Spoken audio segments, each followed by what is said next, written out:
Operation सिंदूर हो या जय हिंद सभा हो, लगातार सैनिकों के मान सम्मान और उनके वीरता शौर्य पराक्रम की बात की जा रही है। नेता अलग अलग वेशभूषा में जा रहे हैं और ये वीडियो तो आपको देखना ही होगा क्योंकि इसमें तो कॉम्बैट ड्रेस की बाढ़ आ गई है। यानी कॉम्बैट जैकेट पहन के कांग्रेस के सभी नेता हैं। भले वहां पर हमारे सेना के अधिकारी हैं, जेएसयू हैं, जवान हैं, रिटायर्ड, लेकिन नेताओं की जो कॉस्ट्यूम, नेताओं की ये जो प्रेम है जो दिख रहा है वो शब्दों से दिख रहा है, लेकिन इस बार उन्होंने पूरी तरह जैकेट पहन रखी है।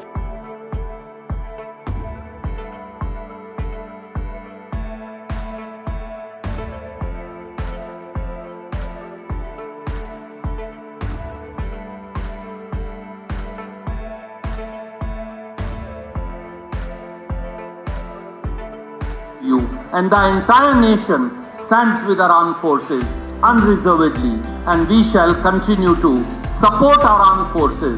हम चाह रहे हैं ये सिर्फ चमड़ी के ऊपर न रहे सैनिकों का प्रेम, ये सैनिकों का प्रेम चमड़ी के अंदर आपके जहन में चला जाए और वहां से आप आवाज निकले। क्योंकि मैं चाह रहा हूं कि ऑपरेशन सिंदूर की सफलता का श्रेय हर कोई ले रहा है या सेना को तो दे ही रहा है। सेना के पराक्रम की बात कर रहे हैं, शौर्य की बात कर रहे हैं, बलिदान की बात कर रहे हैं।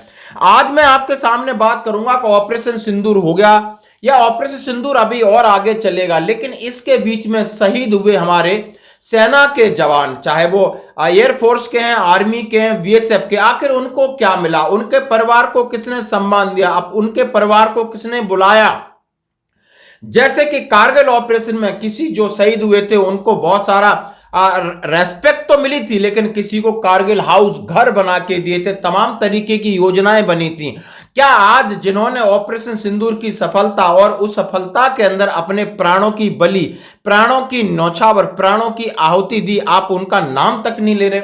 माना कि इसका श्रेय आप चीफ ऑफ आर्मी स्टाफ को दे रहे हैं, माना कि आपका इसका श्रेय माननीय प्रधानमंत्री जी ले रहे हैं, सीडीएस साहब का बनता है, एनएसए साहब का बनता है और जो ग्राउंड पे लड़ रहे हैं उनका बनता है, और जिन्होंने इसके बारे में बोला चाहे हमारी नारी शक्ति हो उनका बनता है। लेकिन सबसे पहले यदि किसी को रेस्पेक्ट करना है तो उन जाबाज शहीद जो परिवार हुए हैं इसके अंदर ऑपरेशन सिंदूर में, जो परिवार के लोग हुए हैं, यानी किसी की हमारी बहन का सिंदूर उजड़ा है इसमें भी, या जिसकी मां की कोख सूनी हुई है और पिता का साया गया है। बहुत सूबेदार मेजर आपने देखा होगा, बीएसएफ के आपने सब इंस्पेक्टर को देखा होगा, बहुत सारे हमारे जवान हैं, आरटी के हैं, दूसरे और ग्रुप के हैं जो शहीद हुए हैं, वास्तव में शहादत हुई है। यानी पहलगांव में जो 26 इनोसेंट मारे गए वो भी एक शहीद हुए थे, वहां से शुरू होती है कहानी।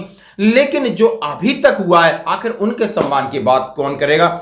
सबसे पहले तो मैं इन नेताओं के भाषण जो कि कर्नाटक के अंदर जो जय हिंद सभा के जरिए, आप एक्स सर्विसमैन हैं और उसमें कांग्रेसी नेता हैं, वेणुगोपाल जी हैं और सुरजेवाला जी हैं, आप इनको सुनना भी वो किस तरीके से कह रहे हैं कि एक भारत का सैनिक पूरी दुनिया में इसलिए अब नंबर 1 है, या उसी पूरी दुनिया उसको इस बात का क्रेडिट देती है कि वो अपने फर्ज के आगे मर सकता है लेकिन झुक नहीं सकता। भले वो तिरंगा की रक्षा करते करते तिरंगा में लिपट के आए, लेकिन 1 इंच पीछे नहीं हटेगा अपनी मातृभूमि और अपने लोगों की रक्षा के प्रति, इतना उसका समर्पण होता है। सबसे पहले आप सबका बहुत बहुत स्वागत। पूरे देश को, कर्नाटक के हर भाई बहन को आप पर गर्व है, आप पर फक्र है, आप पर नाज है। ये हमारी तीनों सेनाएं हैं जिसकी वजह से हम सब खुली स्वतंत्रता की सांस ले पाते हैं। ये आपका शौर्य है, ये हमारी सेनाओं का पराक्रम है, ये हमारी सेनाओं की बहादुरी है जो भारत मां की, मां भारती की रक्षा के लिए एक कदम पीछे नहीं हटाते, दुश्मन की गोली सीने पर खाकर भी तिरंगे में लिपटकर घर वापस आना बेहतर समझते हैं, इसकी बजाय कि दुश्मन 1 इंच हमारी भूमि पर पांव रख सके। ये केवल आपकी वजह से संभव है। आपके शौर्य को सलाम, आपके पराक्रम को सलाम, आपकी बहादुरी और वीरता को सलाम।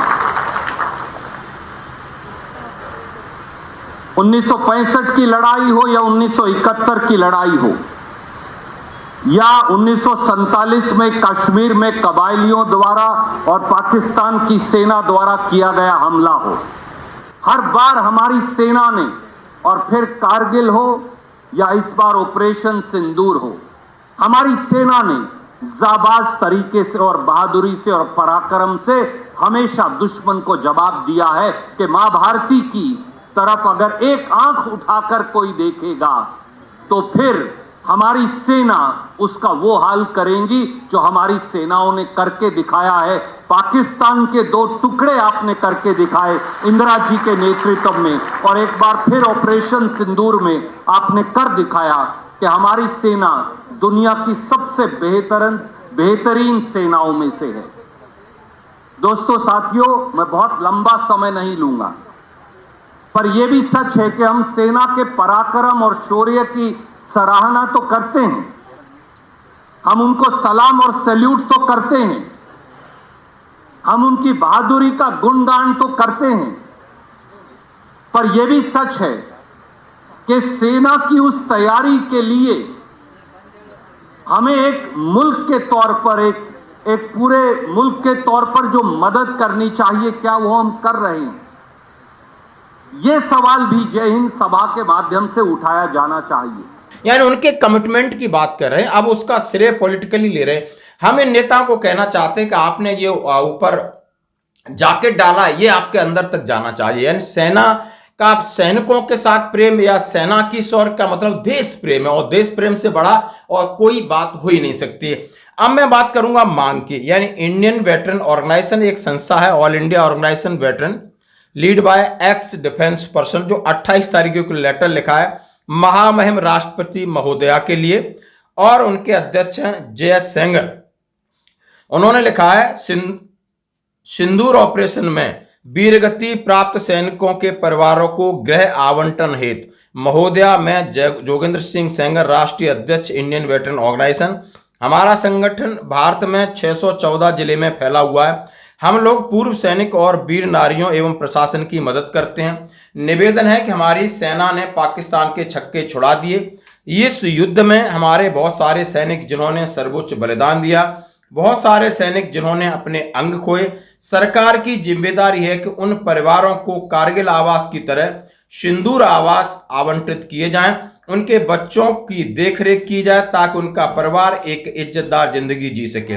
तिरंगा यात्रा का सही मतलब तब निकलेगा जब उनकी यह उपयुक्त व्यवस्था की जाए, ये मांग पूरी की जाए। आशा ही नहीं बल्कि पूर्ण विश्वास है कि आप प्रशासन को तुरंत निर्देशित करें और शीघ्र ही उन वीर नारियों को आवास आवंटित करें और उनके बच्चों को जो भी घर मिले। तो दोस्तों, ये इस लेटर के बारे में आपकी क्या राय है? ये बात इस प्लेटफॉर्म से जानी चाहिए, क्योंकि ये कुर्बानी आप भूल ही नहीं जा सकती। और इस प्रकार श्रेय तिरंगा यात्रा हो, जय हिंद सभा हो, लगातार भारतीय जनता पार्टी या सरकार या विपक्ष भी सैनिकों की बात कर रहा है, और इन सैनिकों का, इन जहां भी जाए, इन सैनिकों का सम्मान, इनका बैनर, इनका फोटो और इनके प्रति संवेदना व्यक्त करना बहुत जरूरी है। क्यों आज हम जितने एक्स सर्विसमैन हैं शायद ये भुला देंगे, क्योंकि ये अब ऐसा लग रहा है कि राजनीतिक हो गया है। कहीं एक दूसरे के ऊपर वार और प्रहार कर रहे हैं, बात सभी सफलता की कर रहे हैं, लेकिन पार्टी आपस में अंदर से आप देख सकते हो किस तरीके के ऊपर एलिगेशंस लगा रहे हैं। तो लेकिन ये कहीं भूल ना जाएं और इन शहीदों की आवाज हमने उठानी है। धन्यवाद। नमस्कार टू ऑल ऑफ यू। जय Hind.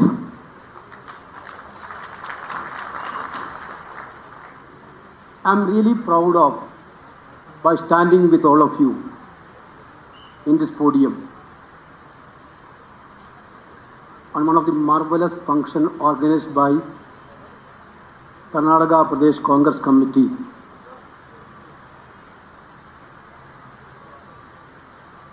Jai Hind Sabha. All over India in 20 major centers, AICC decided to conduct Jai Hind Sabha to salute our ex-armed personalities. This is not at all a political program. This is totally an emotional program for Indian National Congress. Here already Randeep Surjewala narrated the reason behind this program was planned.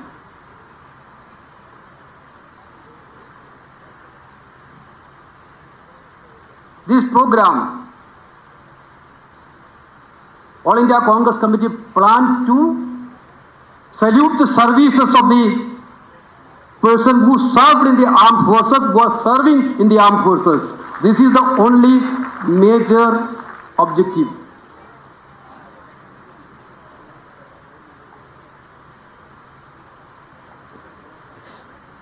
The